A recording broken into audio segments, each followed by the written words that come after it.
नहीं थी।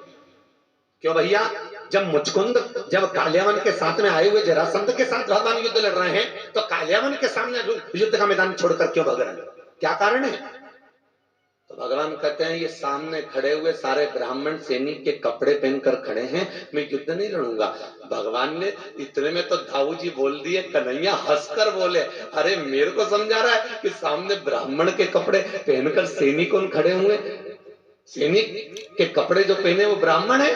तो दाऊ जी ने कहा मुझे सिखा रहा है, जब राम अवतार आया था तब पूरे ब्राह्मण के वंश को मिटा दिया था, तब कहां गई थी तेरी रीति?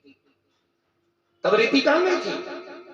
तब भगवान कृष्ण से रहा नहीं गया, तो भगवान कृष्ण ने कहा दाऊ दादा आप बिल्कुल सत्य कह रहे हो, पर आज युद्ध का मैदान छोड़कर भागना पड़ेगा। भागवत का शब्द है ये, आज युद्ध का मैदान छोड़कर भागना पड़ेगा। क्यों? तो भगवान कहते हैं दाऊ दादा इन सबसे तो निपट लूंगा, पर जो कालियावन खड़ा है इससे नहीं निपट पाऊंगा। क्यों? इसका पुण्य बड़ा प्रबल है, इतना पुण्य है कि इसको मार ही नहीं सकता, मैं नहीं मार सकता। तो फिर इसका पुण्य समाप्त करूंगा तो मुझे मारने की जरूरत ही नहीं पड़ेगी, खुद ही मर जाएगा। तो क्या पुण्य समाप्त करने के लिए कन्हैया तू क्या करेगा? भगवान कृष्ण कहते हैं दाऊ दादा मैं कृष्ण हूं, मैं नारायण हूं, मैं विष्णु।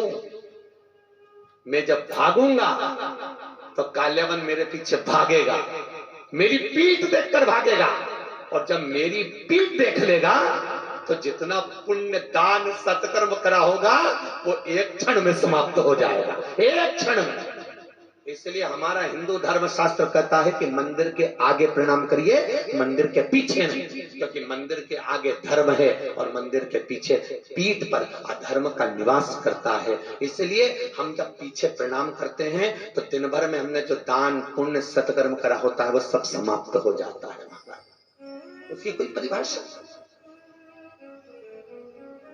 और इसीलिए कई विद्वान लोगों ने अब क्या करा, अब आप लोग तो सुधरे नहीं, तो बेचारे जो मंदिर के